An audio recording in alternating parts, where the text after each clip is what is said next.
Hey, Fletcher Carruthers, as we go temple building from the inside out. Hey everybody, and welcome to KPOG 102.9's Temple Building from the Inside Out. I'm your host, Desiree Fletcher Carruthers, and thanks for joining me.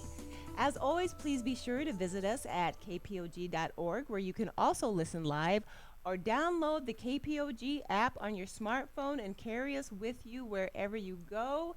Happy Sunday. I hope you had a fantastic week. And if you haven't, just remember Sunday is the first day of the week. I know we like to think it's the last, but it's actually the first. So today is the perfect day to reset, start fresh, and prepare to kick Monday off with a bang. In fact, you know what? That's going to be my prayer for you today. Heavenly Father, I would like to ask that you bless my friend listening to my voice right now with peace, hope, healing, wisdom, less stress, and power over whatever temptations may be pulling at them.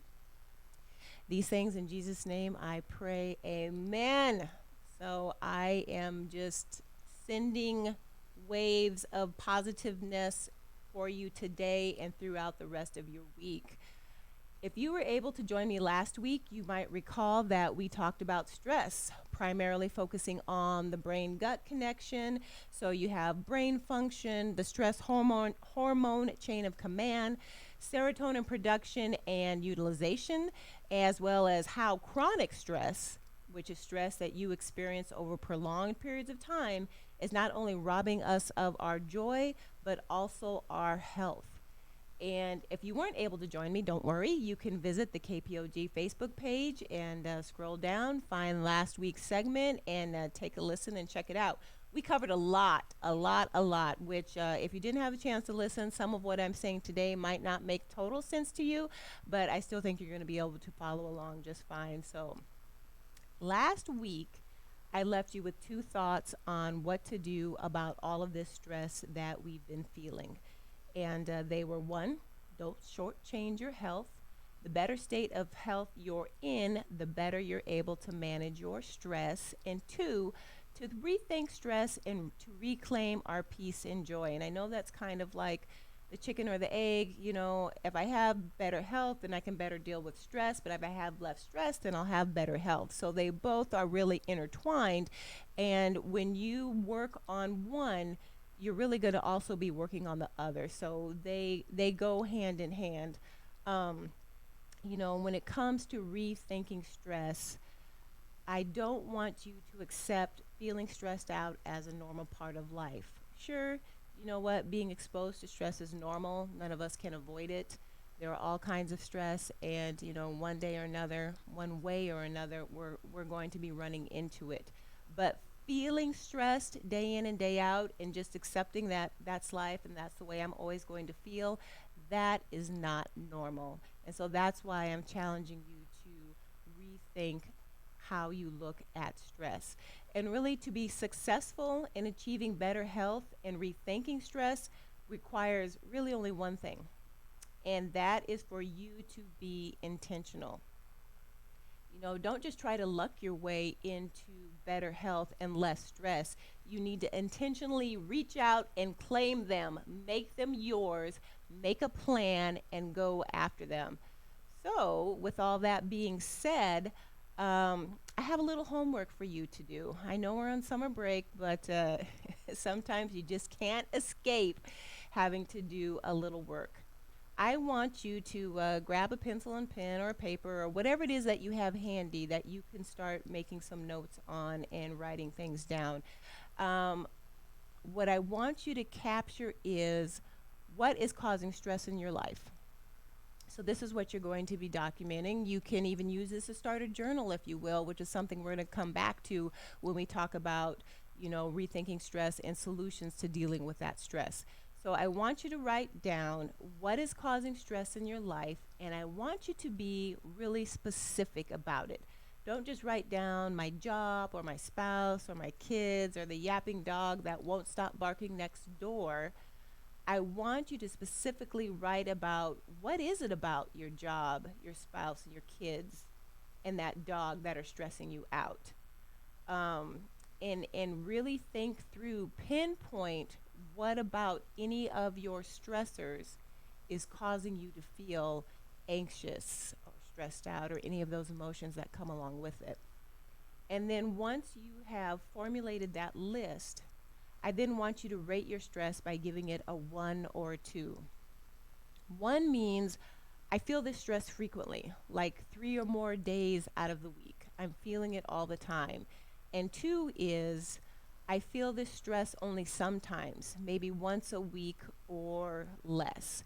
So this is going to help you develop a picture of what is chronically stressing you, what is triggering that stress that you just can't get rid of, and things that just kind of float in and out of life. Yes, they're still stress, but they're not really impacting you as negatively as all of your stress that you listed as ones.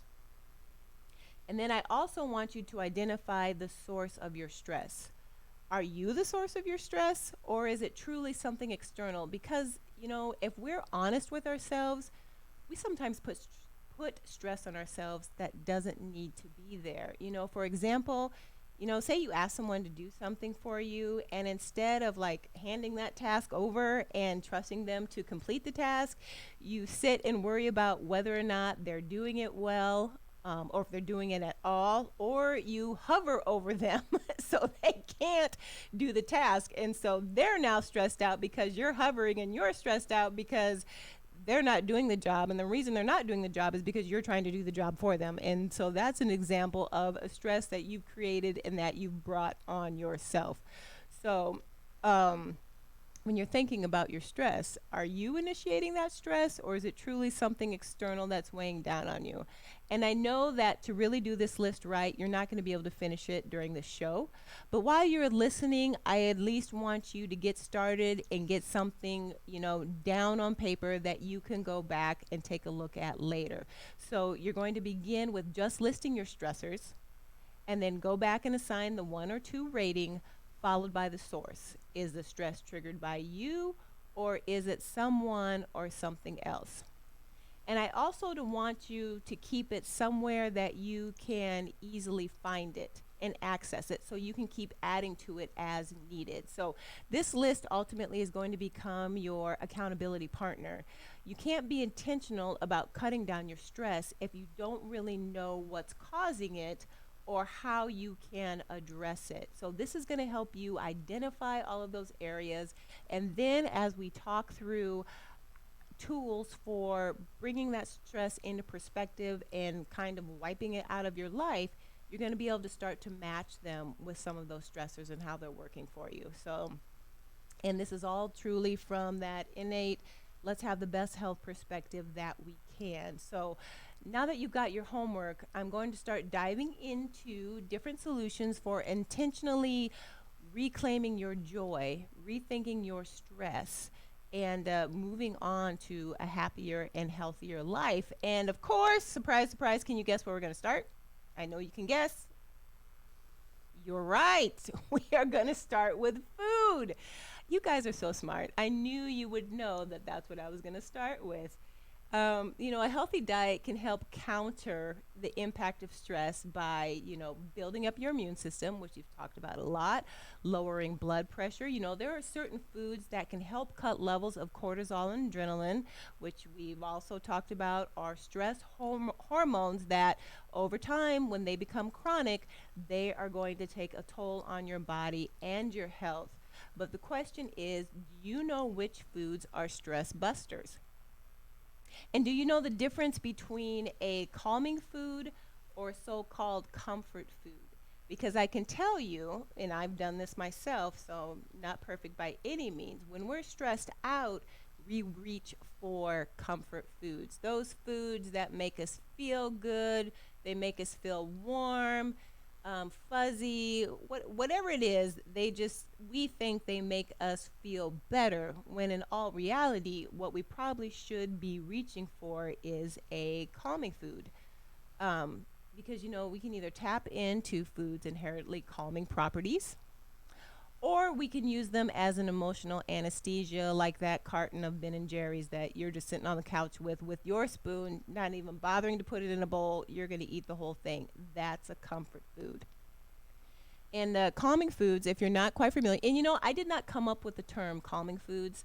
I read it and I love it, so I stole it because I think it perfectly describes what they do. And these are foods that soothe and they calm you. So whether it's because of the specific nutrients they provide or the steady, reliable source of energy that they give you, they're going to help you get through your day feeling more focused, even, and balanced. Whereas, on the other hand, the comfort foods, even though we love them, they're our favorites, they taste really good, they're really only a quick fix. And the effects of them are temporary and they wear off fast. And you sometimes feel worse after you've eaten them than you did when you begin to eat them. And they also come with a series of, I would say, adverse side effects. So, kind of like those pharmaceuticals can have some bad side effects, so can comfort foods like inflammation, and that's largely based on the type of foods that you're eating. Weight gain, and that bad mood. Instead of your mood getting better, you ate these comfort foods and your mood got worse. So I'm going to circle us back around to cortisol. We know that's one of our main stress hormones, and cortisol causes food cravings. So, amongst the other reactions that cortisol triggers in our body, food cravings is another one. And in women in particular, these cravings tend to be strongest for carbs and especially sweet foods. So, according to our researcher friends at the University of California at San Francisco Medical Center, the more sugary processed foods we eat, the worse our mood actually gets.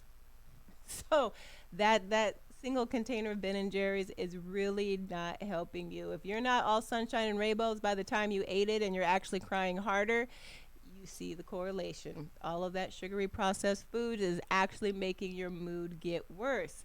And as if that weren't bad enough, the cortisol then makes more trouble for us by triggering an enzyme in our fat cells that converts cortisone, which we also produce naturally, so not the cream, but the natural hormone, into more cortisol. So cortisone into more cortisol. And so our visceral fat, so this is what I call the brown fat. This is the fat that's in our abdomen that's packed around our vital organs. In our visceral fat, we have more of these enzymes that I just talked about than in our subcutaneous. Man, that's a mouthful. I Can you guys say subcutaneous? I'm having a hard time. But in our subcutaneous fat cells, so these are the fat on our thighs and our buns, ladies, for example. Um, Stress causes many women to accumulate more belly fat. So there's more of these enzymes converting cortisone to cortisol in our visceral fat around our stomach than on our hips and thighs. And some of you are thinking that is just not true. I've got all kinds of fat on my hips and my thighs and my belly. Well, while that may be true, and that's a whole nother discussion, a lot of that belly fat could be contributed to chronic stress. It could also be that Ben and Jerry's just by itself if you're just a happy person and say you don't have stress, but it could be that chronic stress. So, the more stress, the more this abdominal or central obesity, as they call it, occurs. All this belly fat builds up. Some research has found that these belly fat cells, which have been linked to a greater risk for heart disease and diabetes, have 4 times as many cortisol receptors as regular fat cells. So when you see, these ads for these magic pills that are going to help lower your cortisol and burn that belly fat, this is why. This is exactly what I'm talking about right here. And by the way, I'm not promoting those pills in any means. I just know that many of us, probably all of us, have seen those commercials, and this is what they're talking about. This is why they're saying if we reduce your cortisol, it's going to burn that belly fat because your visceral cells are holding more of the enzymes that are converting cortisone into cortisol, which is all bunching up in your gut around that belly area. So that's what they're talking about. But I want to take a timeout right here. um, to give a quick positive plug for cortisol, because cortisol is not all bad. And I really should have done this my last show. Any show where I talk about cortisol being bad, I really need to set the disclaimer that not all cortisol is bad. So you do not want to rid your body of all the cortisol that's there. That would trigger a whole nother slew of health issues, because cortisol is really quite important for several good body functions, such as helping your metabolism, helping regulate blood sugar, reducing inflammation. It's when our cortisol levels are out of whack, when they are extremely high and they never have the chance to come back down and become normal throughout your day. That's when we start to see the evil side of cortisol come into play. So when you have that chronic stress going on and your cortisol is up here, that's when we start to see all of the negative side effects of that. And it's up here continuously and never does this. It just does this and this. And I don't even know if you guys can see that. Those of you listening to me online, you're not seeing anything. Those of you watching me on Facebook Live, yes, you just saw the hand gesture. So, naturally your cortisol starts to kick off 30 minutes after you wake up, and it starts at its highest levels for the day. And as your day goes along, it decreases, and should hit its normal low levels as you're getting ready to go to bed. But since we have chronic stress, those levels do not decrease, and it's causing all kinds of havoc in your health. So even when we're feeling stressed, we want to say no to those comfort foods and help minimize that belly fat. And we want to say yes to those calming foods that are going to help us power through our day. And so, what are those calming foods, you might ask? Well, let me tell you, I'm going to share some of them. And these are foods, folks. They're not meals. I'm not going to be rattling off calming meals, but these are foods that you can incorporate into your everyday meals, and maybe you will be motivated to incorporate them more often once you hear what they are and why they are calming foods. So I'm going to start with asparagus, one of my favorites. I know some of you might be like, yeah, well, that makes the urine smell a little funny. You know what? Small price to pay. Don't worry about it. Asparagus is high in folate, which is essential for keeping your cool, your mood elevated in a positive direction. Research studies have shown that folate deficiencies are linked to major depressive disorders. So, a positive for asparagus is that it has the folate you need to maintain a better mood. Now, by itself, are you going to get enough folate? No, but collectively, if you're eating asparagus along with other calming foods that also have the same effect, you're going to be building up positive things in your body to help battle that stress reaction and increase your mood. So, asparagus, number one. Next on the list is avocado. Avocados are the good fat. I love avocados also. And did you know that they're actually a fruit? I know you guys know that. I know you know that. Because you're smart. Avocados are rich in glutathione, which is a substance that specifically blocks intestinal absorption of certain fats that cause oxidative damage, that help avoid that inflammation. Avocados also contain lutein, beta carotene, vitamin E, and more folate than any other fruit. So there we have that folate again, along with a lot of other great vitamins. A single serving, about 1/4 an avocado, also has several B vitamins, which are important to cognitive function, among other things. And since avocado is a fruit, just remember that it's also the good fat. And so it's high in fat, and even though it's a good fat, you still want to eat avocado in proportion. Don't just be mowing down on avocado over avocado because it's a good food for you and it helps reduce or helps combat some of the symptoms of stress. You will build on, whether it's the fat around your belly or your hips or your thighs, you will pack it on if you overdo it. So avocado in, good proportion. Another food Another favorite of mine, berries. So blueberries have some of the highest levels of antioxidants, and they're linked to all kinds of positive health outcomes, including sharper cognition. But in reality, all berries, including strawberries, raspberries, and blackberries, are rich in vitamin C. And it's the vitamin C that makes them a calming food. German researchers tested this by asking 120 people to give a speech. Then they had to do hard math problems after the speech. And those who had been given the vitamin C had lower blood pressure and lower levels of cortisol after they went through their rigorous stress fest, as they called it. And so vitamin C is the key link here. So you can get it in your food, you can get it in a supplement, but when you're putting your meal plans together, berries would be a fun way to make them colorful and tasty. Another calming food, cashews. Cashews are an especially good source of zinc. So a 1 ounce serving has 11% of your RDA, so your recommended daily allowance. Low levels of zinc have been linked to both anxiety and depression. So you want to do what you can to keep those levels up. And since our bodies have no way of storing zinc, it's important to get some every day. So whether you're taking a supplement daily, it could be a multivitamin, it could be straight zinc, or eating some cashews. You want to work to get that in there.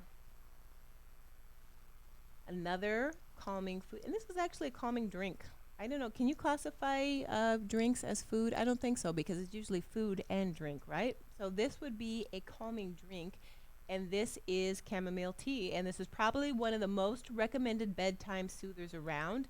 I know, anytime that I think of chamomile tea, I think of something that I want to use to help me fall asleep. So a study from the University of Pennsylvania tested chamomile supplements on 57 participants with generalized anxiety disorder for 8 weeks and found that it led to a significant drop in anxiety symptoms.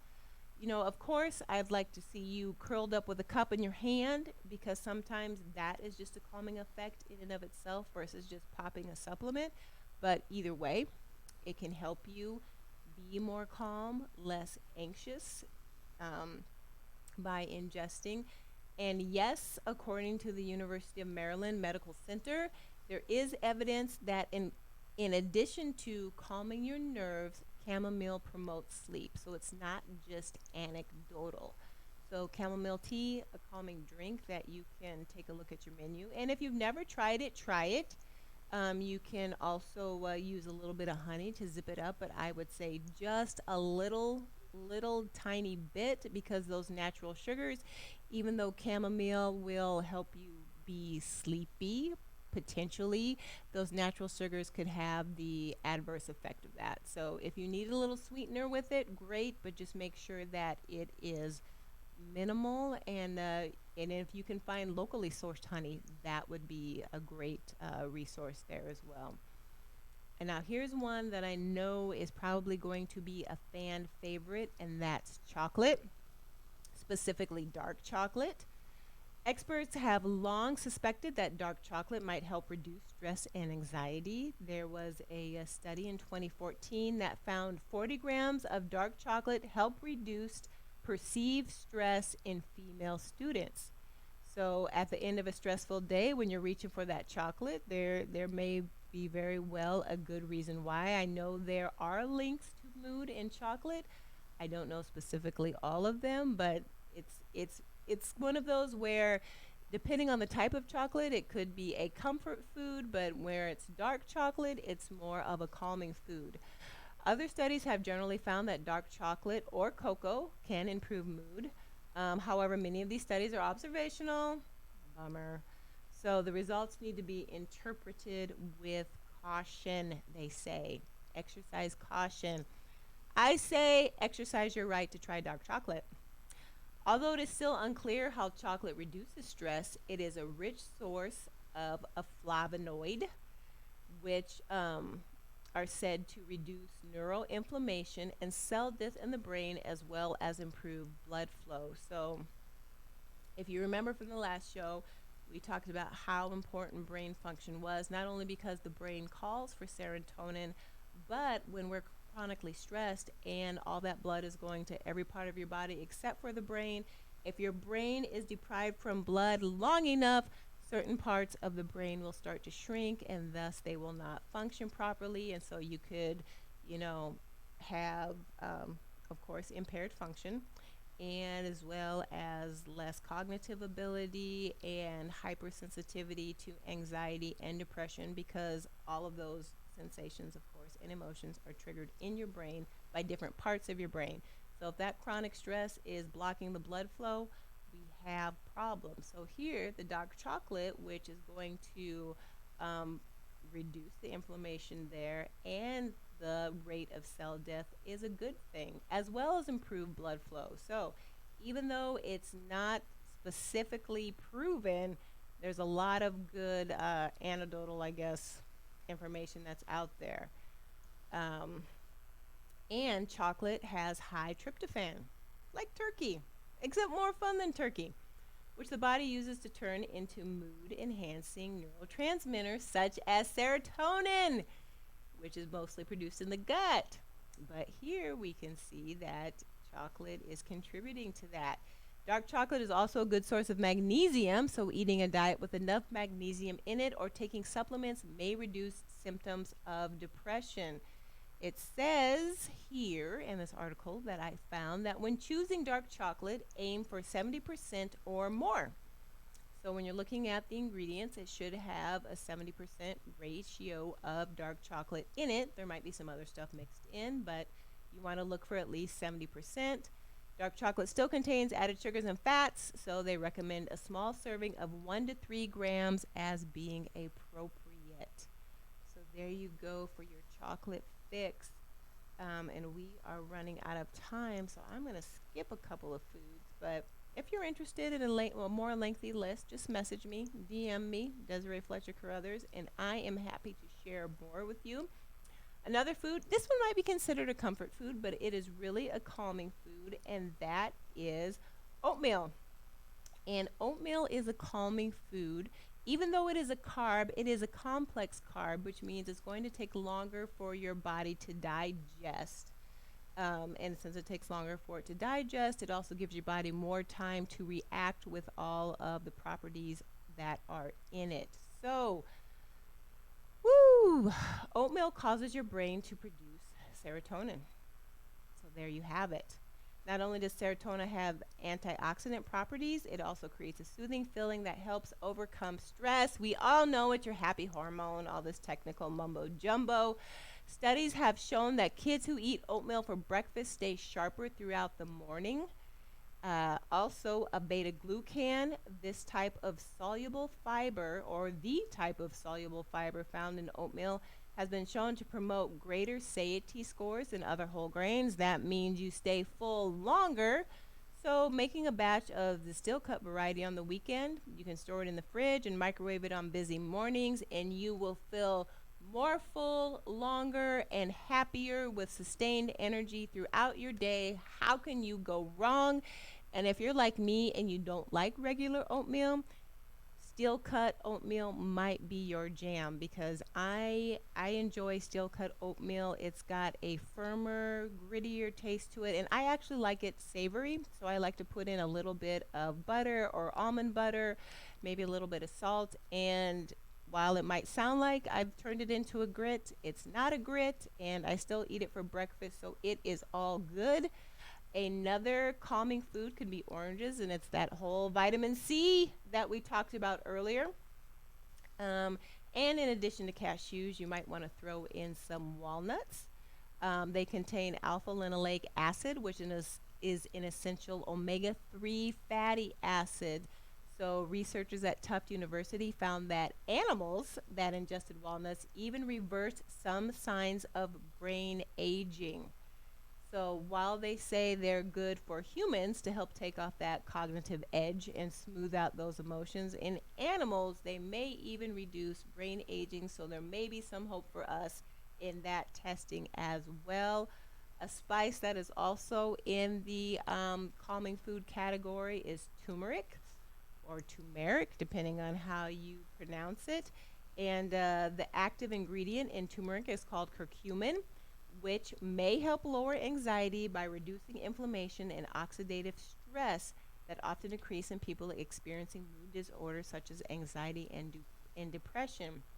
A 2015 study found that curcumin reduced anxiety in obese adults. Another study, another study, that's funny.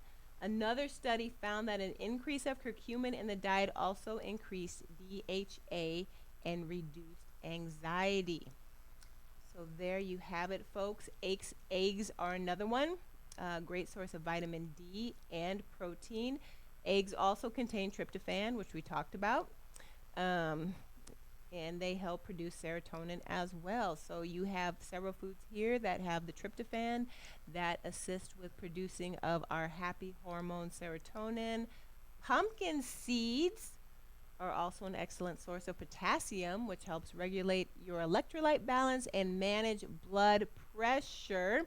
They may also reduce symptoms of stress and anxiety because of their potassium levels. So these foods in and of themselves are not the answer to stress and anxiety, but they contain the vitamins and minerals that are going to assist your body function to do the things you need it to do, such as reduce inflammation, increase serotonin, and improve overall body function instead of just being a simple carb, which most of our comfort foods are, and you're going to burn them off quickly. They're going to have no nutrient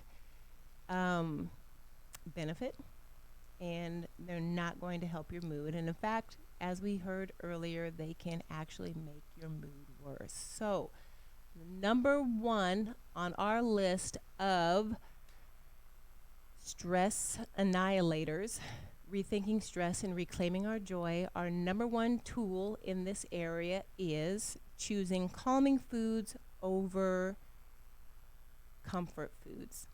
We want to feed health and not feed disease. And stress, right now, I'm going to look at it as a disease that we want to annihilate.